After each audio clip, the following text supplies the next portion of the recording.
Welcome to Drive Through on US Modernist Radio. Between our regular podcasts, Drive Through has you meet interesting people, hear about great houses, and discover the rich history of modernist architecture, all in about 10 minutes, with your host, the man Dwell magazine called the Lorax of Modern Houses, George Smart. I'm George Smart here with Larry Scarpa at the Ringling Museum of Art, and we're talking about Sarasota Mod Weekend, and particularly its focus on Paul Rudolph. So welcome, Larry.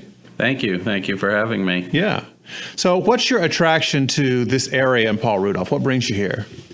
Well, I kind of call it home. I guess you could say I wasn't originally born here, but my family lives not far away, about an hour and a half east in the Lakeland, Winter Haven area. And when I was in high school, my whole family played sports, and I played baseball. So when I tried out for the baseball team, the left field fence happened to be, unbeknownst to me, there was a very beautiful house there. So when a ball went over the fence, I went and got it, and I looked and I said, wow, this is a cool house. And, so all the balls would go over, and I'd volunteer to go get them.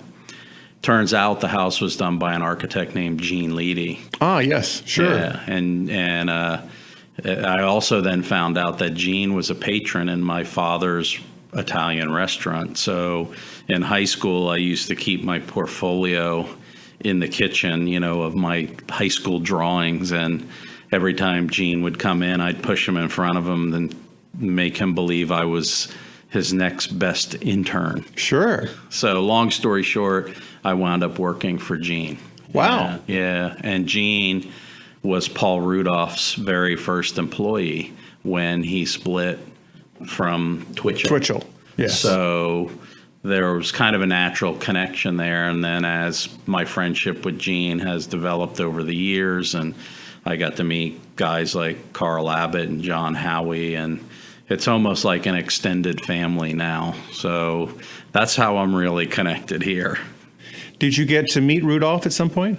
I did. In fact, I worked for him. You did? So when I graduated from my undergraduate degree at Florida, I worked for Gene for 1 year. Then I moved to New York and worked for Rudolph for the following 2 years.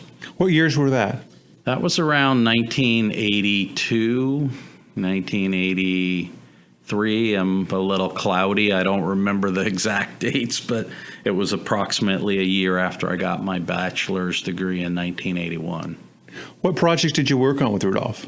They were all projects in Southeast Asia. There were a few stateside, but you have to remember at that time in the early 80s, postmodernism was really the style. In 1981 or 1982, Michael Graves's building in Portland had just been completed.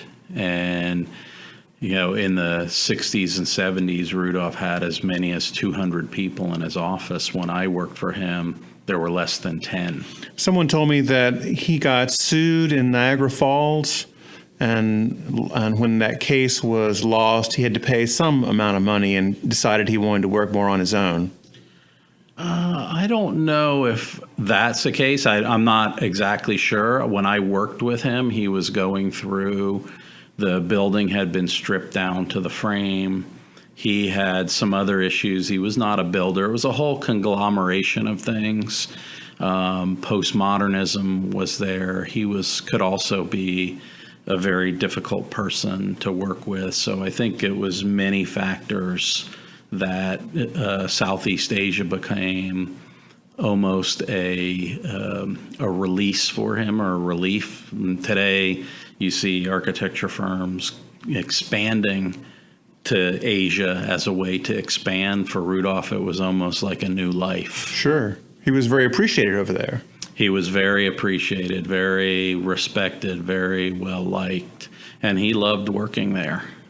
Did he open an office over there? He did not, but he traveled about 3 months out of the year to Southeast Asia to visit his buildings, and it was a pretty extensive trip that he would do. And when he left the office, everyone was prepared. Back in those days, there were no fax machines, and there might have been a fax, I don't recall or not, but certainly no email, no internet, no Skype, and so everything was done via mail. Really? So when he would leave, like at the time I was building some things at his own apartment, and he would, upon departure, would leave a package of sketches, and then I'd make drawings and send it to his first stop in San Francisco, and he'd get it, and then he would send it back, and that's how things were built.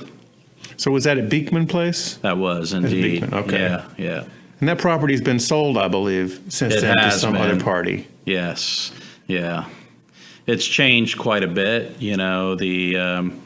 That period of his life, he was really interested in reflection and transparency. He had always been interested in how space affects people, and even during his career, he tried to draw things that weren't there. He would try to draw the space. And I think in his apartment, this idea of transparency and reflection became almost making the building disappear about space. So the furniture was clear acrylic. The structural steel was chromed, so it was almost a surreal place to be. Were you there about the time that Bob Eisenhart did the Spaces documentary on Paul? It was just finished when I arrived. So all the people in the film were my colleagues that I worked with. But I saw it then, and it was literally finished within, I think, 5 or 6 months before I had arrived. That was just reshown at the New York Architecture Festival. I heard that. A few months ago. Yeah, I heard that. And people were really marveling at having seen it after so long an absence. Right. I haven't seen it since back then, since 1982 or somewhere right around there, 82, 83. I have not seen it since then. It seems like many of the architects who were modernists kind of got their start, at least in the public perception, by doing these outrageously wonderful houses, and they'll move on to larger and larger commercial commissions. But today, it doesn't seem to be the case. It seems like more architects are going in and doing the commercial projects and then maybe doing a few special houses on the side. Do you see that trend? Somewhat. What's happened is, back when Rudolph started in the 40s, and even when I started my career, you kind of worked your way up, and so to speak. But today there are an endless number of competitions that exist out there. There's a competition for everything. You can enter a competition almost every day of the week, and they've become quite popular. So a lot of young people today are using competitions as a way to kind of launch their career. It's almost like playing the lottery. Sure. But what the outcomes always are, well, if I don't win, I have something in my portfolio. So that's why you see a lot of younger practitioners that have portfolios of bigger projects that may not have been built, because there are those things that are available to them, which were never available even a decade ago. Well, it sounds like that's a good deal for the clients who are putting on the competition. Too good of a deal. Too good of a deal. Yeah. How is it for the architects like you who are running firms? A bad deal for architects in general.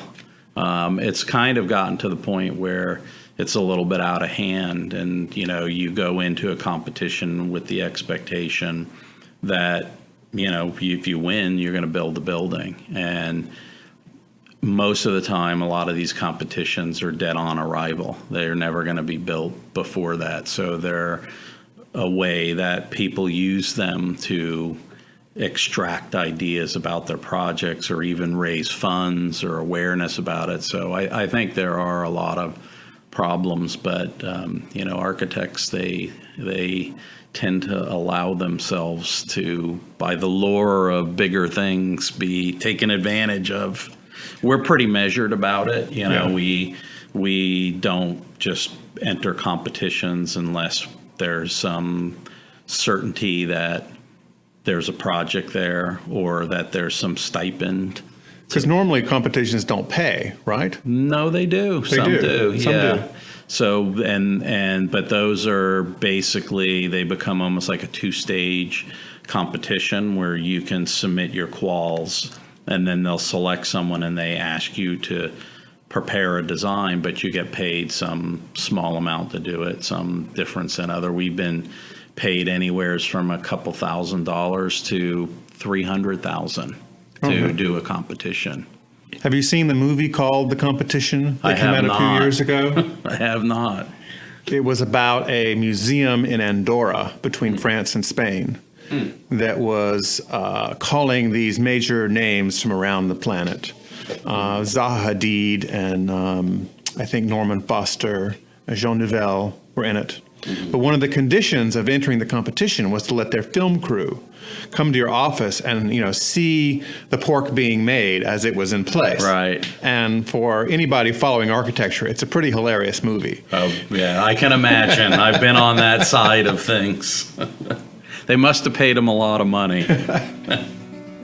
Well, Larry, thank you so much for coming and talking with me. I look Thank forward you. to talking with you again. Appreciate it. Thank All right. you.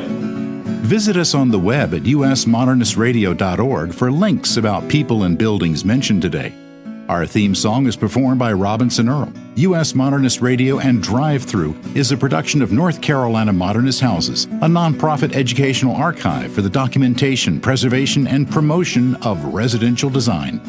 I'm Tom Guild. Thanks for listening to Drive Through from US Modernist Radio.